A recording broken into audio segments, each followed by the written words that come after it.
Precious viewers, welcome to our show, The Scientific Benefits of Meditation and Prayer.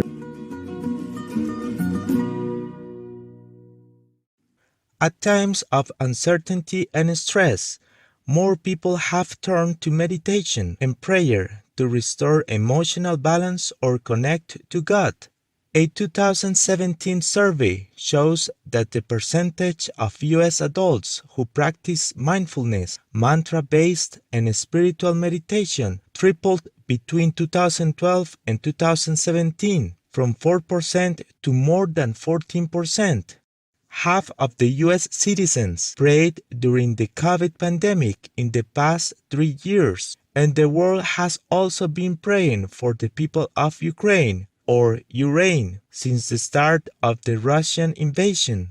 Despite their long histories, meditation and prayer have begun to transform into something scientific only in recent decades. Numerous studies emerge in the fields of psychology, behavioral medicine, and neurosciences, attesting to the visible benefits of meditation and mindfulness practices. Psychological and behavioral therapy are quick to identify the effectiveness of meditation and mindfulness. Meditation helps to decrease stress, improve concentration, reduce symptoms of depression and anxiety, lessen pain and insomnia, and generate a sense of happiness.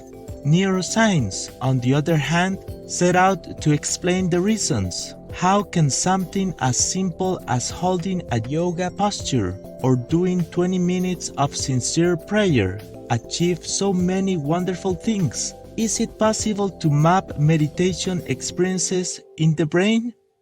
After she started to learn yoga, Dr. Sarah Lazar made meditation the topic of her first neuroscientific research. It is known that repeated activities such as juggling can change the brain. How about meditation? She wondered. In 2011, her team at Harvard Medical School found that meditation led to the thickening of regional brain gray matter. Her refined follow-up research shows that changes in the thickened areas of the brain mirror the psychological improvements of participants. The first study we did, we recruited a bunch of people from the Boston area, and these were not monks or meditation teachers. These were just average Joes who on average practice meditation about 30 or 40 minutes a day. And we put them in the scanner, and we compared them to a group of people who are demographically matched, but who don't meditate. And what we found is this, that there were indeed several regions of the brain that had more gray matter in the meditators compared to the controls. One of the regions I'm going to point out to you is here in the front of the brain. It's an area that's important for working memory and executive decision making. And what was interesting was that in this one region, the 50-year-old meditators had the same amount of cortex as the 25-year-olds, suggesting that meditation practice may actually slow down or prevent the natural age-related decline in cortical structure. Not only does meditation change the brain, so do prayers. Strong evidence shows that prayer decreases anxiety and stress, enables inner peace, and even increases one's ability to endure pain. Sincere prayer is a type of mindfulness. Dr. Michael Bain, director of the Penn Program for Mindfulness, said mindfulness changes the neural connections in the brain. Mindfulness isn't just about relaxing. By changing the neural connections and activity in the brain, you actually change what happens in the whole body. Often, sincere prayer can be experienced as deep meditation, as in the case of Dr. Scott McDermott, Reverend Minister of the United Methodist Church. He has been praying for 1 to 2 hours a day for 35 years. I begin at 5:30, he told Barbara Bradley Haggerty, an American journalist and author. My study is down in my basement. I have a recliner there. I walk down, turn the lights on, and say, God, it's just me. I just want to spend some time with you. and I sit in that chair, and we began to have a conversation. At one time, Dr. McDermott saw fire dancing on his eyelids. I felt God said to me, "You be the oil, and I'll be the flame." Then I began to feel waves of the Spirit flow through my body. The experience echoes that of ancient saints. Miss Haggerty became curious about what a scientist had to say about this.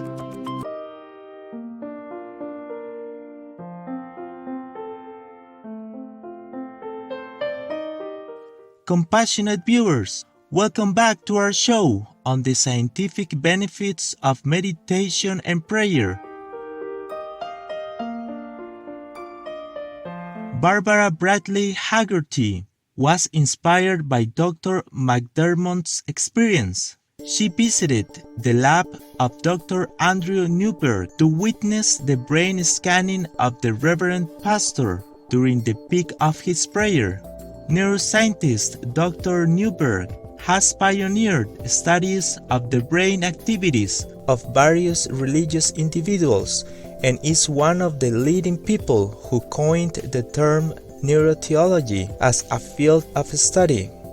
He finds that spiritual practices in general, including prayer and mantra-related practices, can profoundly transform the brain.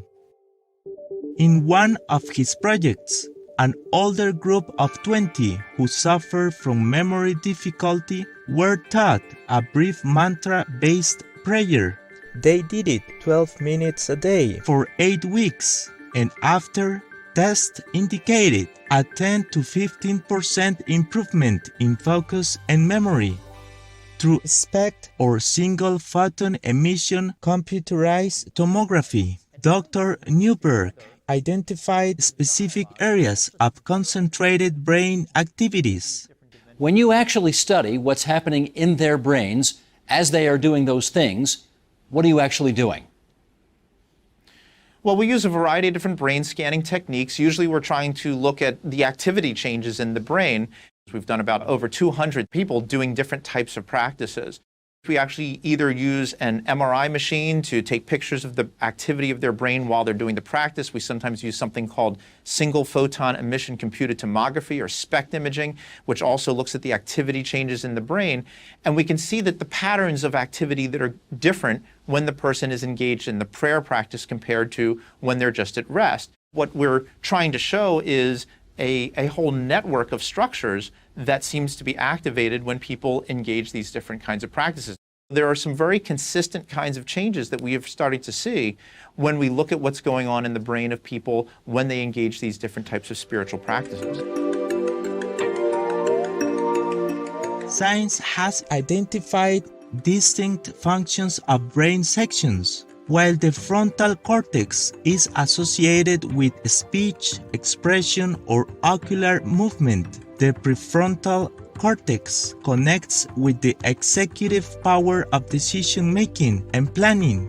On the other hand, the nucleus accumbens in the ventral striatum mediates emotion, motivation, and molecules of reward and contentment. In 2016, Dr. Michael Ferguson, then a PhD student, asked if different meditation studies end up singling out similar brain sections. The project he participated in scanned brain activities of devout members of the Church of Jesus Christ of Latter-day Saints as they feel the Spirit at the peak of their prayer.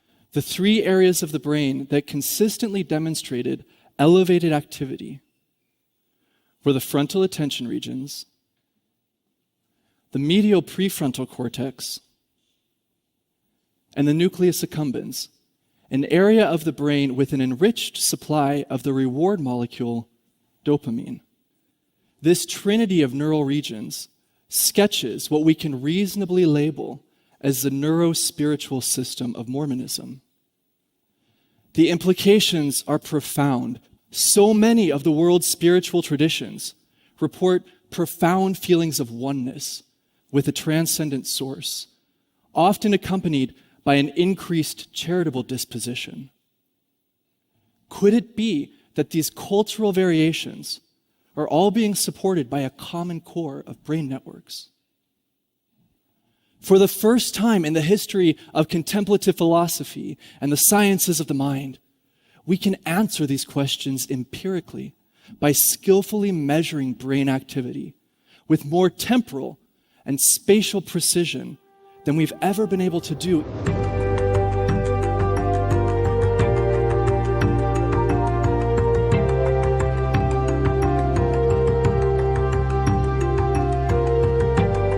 Later studies addressed his question in another way. Do different meditation practices impact the brain differently? Answers to that question are likely to redefine the science of well-being. Science has found that the importance of meditation and prayer is not limited to relaxation, sound sleep, or a better mood, though those are welcoming results. Instead, meditation and prayer are essential because they visibly change our brain and sculpt our mind. An article published in Forbes magazine in 2015, 7 Ways Meditation Can Actually Change the Brain, identifies meditation and prayer as good tools to living a healthy mind and well-being in cognitive, therapeutical, and neurological senses. Some scientists put it more straightforwardly. They emphasize the transformative role of meditation and prayer in building a healthier human community and a compassionate world. To Dr. James Doty, MD, Professor of Neuroscience and founder and director of the Center for Compassion and Altruism Research at Stanford University, compassion is the source of psychological health and can be trained through meditation. Studies have now shown that when you are compassionate, when you recognize the suffering of another, engage another, it has a profound effect on your blood pressure, your heart rate. It boosts your immune system and decreases those stress hormone levels down to baseline. And you have a sense of calmness. Your frontal executive control areas work better, which are associated with decision making, productivity, and creativity. If I told you that I had a pill and had this profound effect on your physiology where you worked at your best and it allowed you to have purpose, clarity of mind, contentment, happiness, but the only thing that is required is that you sit in silence for 15 minutes and focus your intention on being compassionate. And when you do that, you will realize you no longer need the pill. And that is, in fact, all it takes. And we and others have created techniques that give you the tools to hack your brain for happiness and what I call transcendence. Why can meditation and prayer cultivate compassion and kindness? It has to do with the work of brain waves.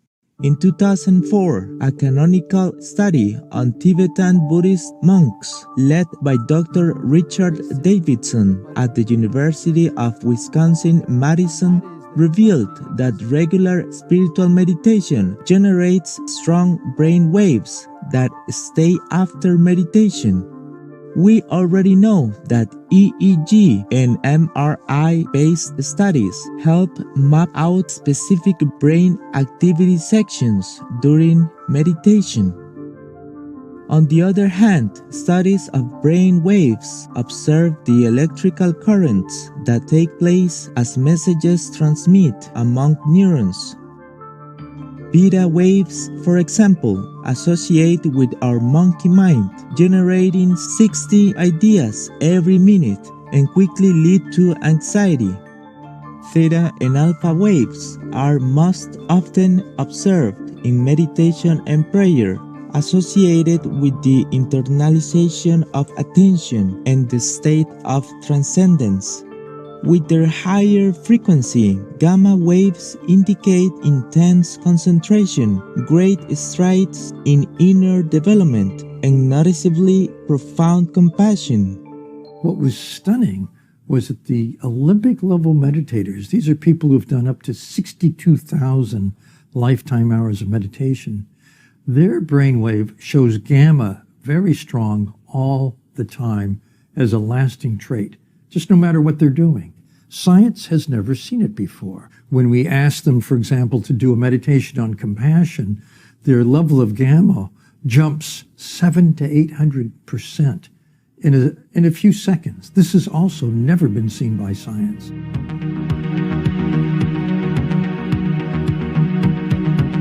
Respected Buddhist monk Matthew Ricard, vegan, who shocked Dr. Davison with his off-the-chart gamma wave readings when focused on compassion, calls meditation the habit of happiness. He is dubbed the happiest man, as the neuroscientist identified the high level of activity in a part of his left prefrontal cortex as the source of ecstasy. He became vegan many years ago to remind us that compassion embraces not only humans but innocent animal people as well. He said, "The main reason is to spare others' life." This is not an extremist perspective. This is the most reasonable, compassionate point of view.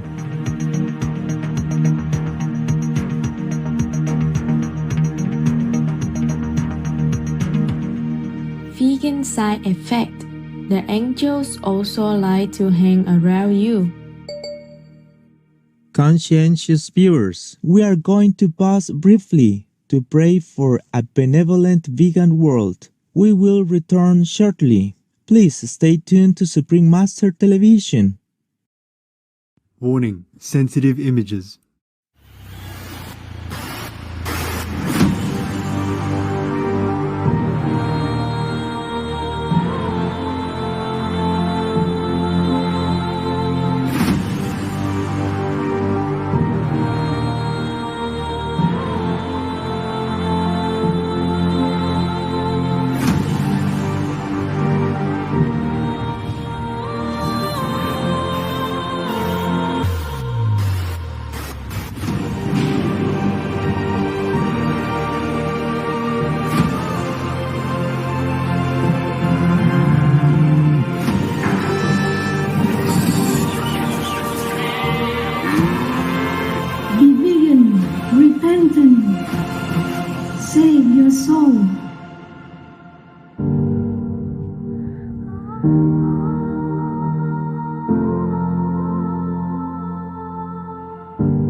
Compassionate viewers, welcome back to the concluding part of our series, The Scientific Benefits of Meditation and Prayer, Part 2 of 2.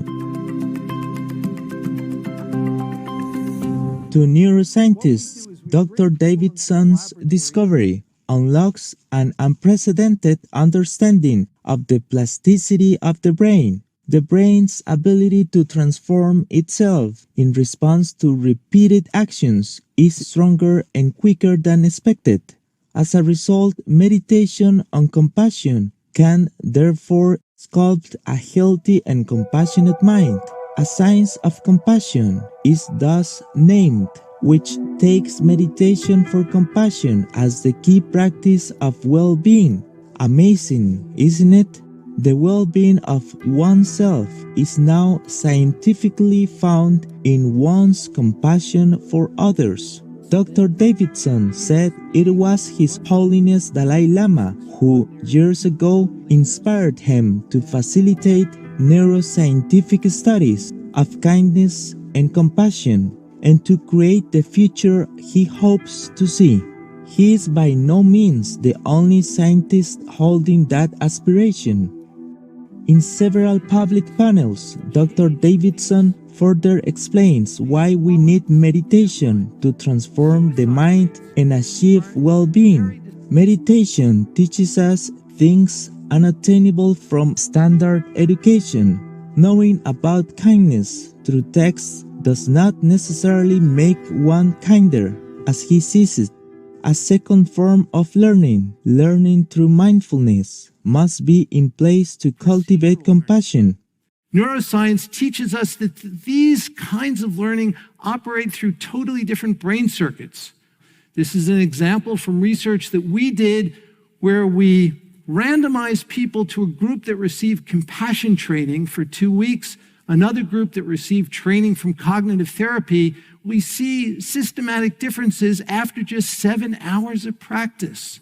The changes that are displayed here are changes in a circuit that involve the prefrontal cortex and the ventral striatum, a circuit very important for certain kinds of positive emotions, which gets strengthened after just this short amount of practice. So these and other kinds of data indicate that the brain really can change quite quickly, and with systematic practice, they will endure. We view this as an urgent public health need. Never before has science affirmed the importance and value of meditation and prayer in such a clear, powerful way. And vice versa, meditation and prayer have made science more inspiring and transformative.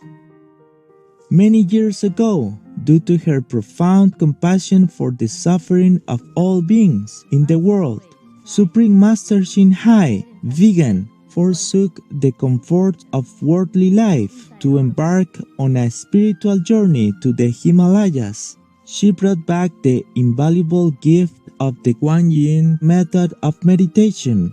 Master's words about the preciousness of meditation are likely to strike a chord among many neurosciences. So the only source of happiness is inside. So whenever you meditate, try to get in touch with that source. For your sake, for your own happiness, contentment, satisfaction, you must always try to get in touch with that joyful center, which is inside all of you. That is where the master power is. That's where every miracle in the universe can manifest. That's where all loving kindness is born. That's where all the virtues, beauty, and the truth lay dormant there for you to discover. It is an honor. It is a privilege. It is the best fortune of our life to be able to know such a secret. It is not being forced. It's not a bargain. It's not an obligation. It is the best of all privilege, the best of all luck in thousands, millions of lifetimes that we're being shown easily such a door to liberate ourselves of our miseries. At this time of uncertainty, let us not forget that we have the treasure of meditation and prayer. Let us meditate and pray for the victims of war, those impacted by climate change, and the countless innocent animal people killed for food due to our ignorance. Let us meditate and pray for a peaceful, loving, and benevolent vegan world. May your days be filled with abundant blessings from heaven for your tender affection and loving care toward God's creation. Our programs offer many languages. Please visit suprememastertv.com/schedule and suprememastertv.com/ss.